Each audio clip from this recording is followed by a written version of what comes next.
Joining us now, Dr. McCullough. Doctor, it's great to have you on. What do you make of the government conflicts of interest here? America's toxic food supply filled with chemicals, bad ultra-processed food. Can you help break this down for us?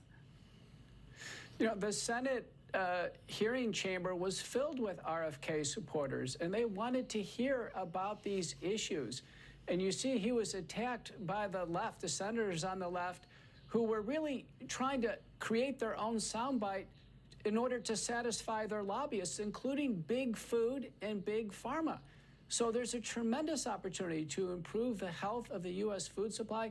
What Kennedy said, sincerely, is that he is there to carry out President Trump's mission to improve the health of Americans, and part of that is going to be a very detailed and radically transparent evaluation of the quality of the food that Americans eat. I mean, we're seeing something like 10 million people, more people on Medicaid since before the pandemic.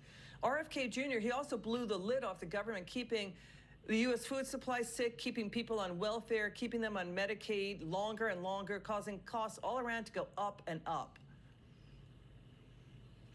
These are the points that we want to hear about. This is the next generation, and we must take steps now.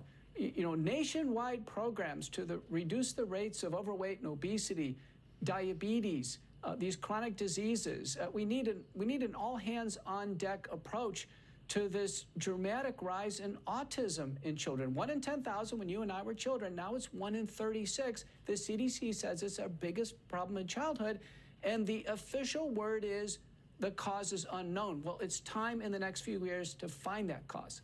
Yeah, it could be what they're eating. Who knows? So dig into it.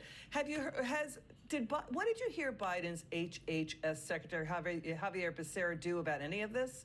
We didn't hear or see him do much of anything. The last two, Alex Azar and Javier Becerra, were simply administrators. They did nothing. They showed no interest whatsoever in the health of America, and now under RFK, HHS is going to take a dramatic turn, and boy, doctors and patients and the public in general are behind them. Dr. McCullough, always wonderful to have you on. Too, for joining us tonight. It's great to see you. Thank you.